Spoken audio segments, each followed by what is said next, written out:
that will help, but also because of image perception. The issue of image perception of sometimes the parents of our employees, the parents of would-be applicants of this of the jobs in this industry, is something which still needs quite a little bit of work. When I first started out in this association, there were only 12,500 contact center professionals in this industry. When I first started working with Junyo Bitun, my managing director at Teleserve, there were no more than 4,000 contact center professionals in this industry. Nobody knew what a call center was. Today, we are over 500,000.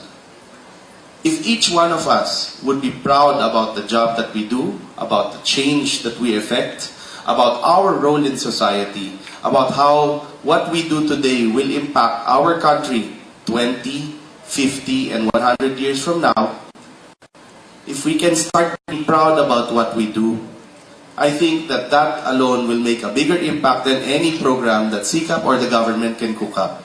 And with that, I'd like to end my portion of how I summarize my ideas on this year's 9th Contact Center Conference and Expo. I invite you all to next year. I am going to start preparing for, I've been chairman of this event for 9 years. We're going to start preparing for next year's event starting on Monday. So again, I'm going to call on Benedict to be the next speaker to round up our board's thoughts on this conference and on our industry. And with that, I'd like to thank all of you again. Thank you very much for coming and staying for all 3 days of our contact center conference.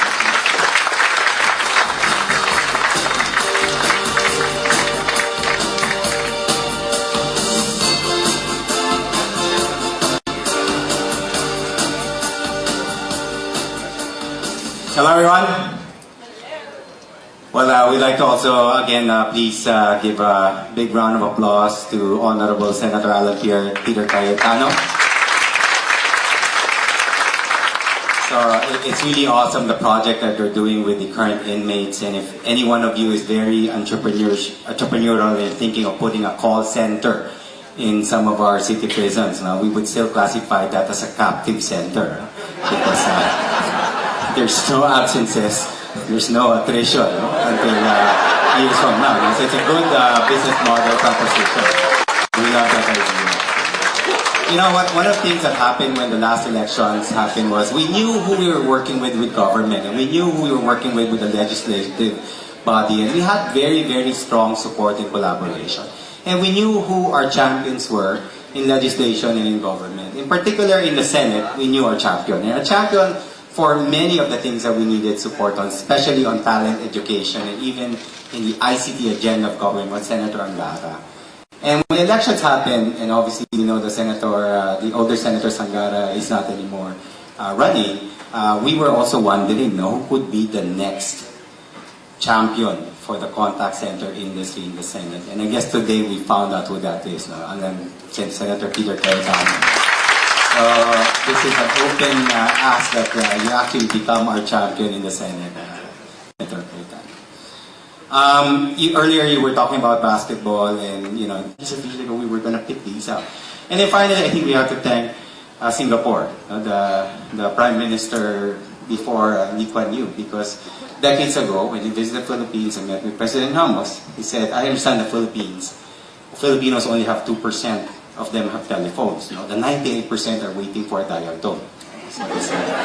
And Ramos was upset, and that was the beginnings of deregulating the telco industry. The prices of telecommunications connecting us to the rest of the world actually became a reality. So you look at even generations and generations, everything kind of all came to this generation of very young, highly educated, English-speaking folks that are connected to the rest of the world. And that's what we're benefiting from, right? Our Filipino knowledge professionals are the best in the world, and I think that's really, really phenomenal that we have been chosen and blessed to actually claim this as our time, as this generation. I said that it was said call to action. So actually, if you don't mind, I wrote a little bit of a pledge. So if you can help me make this, because The main thing that we were saying earlier is that, we've been moving a number of programs, and we spoke about one of our biggest programs last year was actually the PRESTA program. And Senator, yesterday we're proud to announce that after last year's, together with Leo's help in his training company and many others, we've actually trained 44,000 non-hirables, near hires. And of them, 73% got employed. Right? The target that we actually committed to was better than anybody else's, which was 70%, so we actually beat that target. This region actually delivered over 90%, so this region was one of our best performing regions in terms of that. And we're very, very excited about that, and we see the benefits to our companies. And the point we were making is, we are trying to solve all of these growing pains, right? The challenges of hyper-growth, right? Which are the fun types of challenges to solve for. And the way it really works, and the way it's actually going to matter to all of us, is that we get involved, that we're part of it, right? So that's why sessions like this is good for us, because we get to share the opportunities for you to contribute and make an impact. And that's why this call to action is very important to us to end formally our conference. But what I'd like to do is to have you pledge, if you don't mind. You can cross your finger behind your back if you're not you're not serious. But please, everybody stand from your seats again and just repeat the following after me. Alright, and I guess it's better to pledge it to a person and not to me. So please find a partner and face that partner. No? So look intently into the eyes of your partner. Without any physical contact, please. So please repeat after me, the following CCAP pledge. This industry has been so kind and generous to me. To my career, my family, my clients who enjoy unparalleled service, my community and country in terms of jobs and revenues. I pledge to give back to the contact center industry my time, talents, resources, in order to protect, nurture, and grow it, including, but not limited to, a promise not to poach.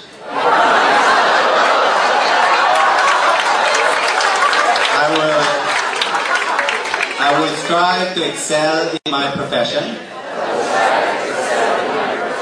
and continue to be a personal showcase of the world's best contact center destination. Okay, please give everybody a high five saying, I am the world's best. Thank you very much, everyone.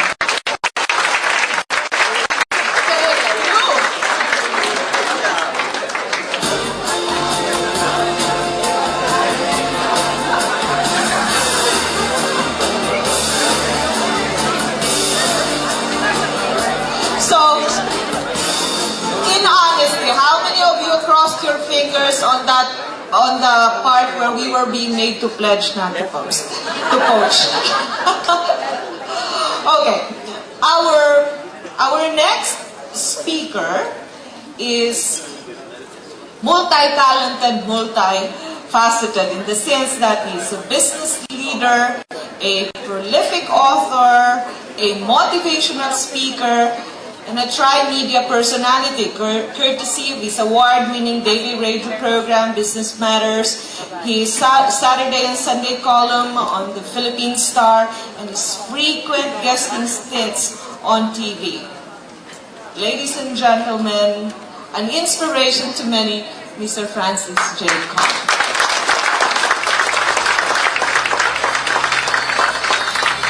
Thank you very much. Good afternoon. Well, I can still sense and feel the energy, so I expect a lot more energy in return. Good afternoon. Can you guys look at the person beside you and say good afternoon? Can you do that for me now? Thank you. Now, My, you're looking great today. Can you look at the person beside you and say, my, you're looking great today?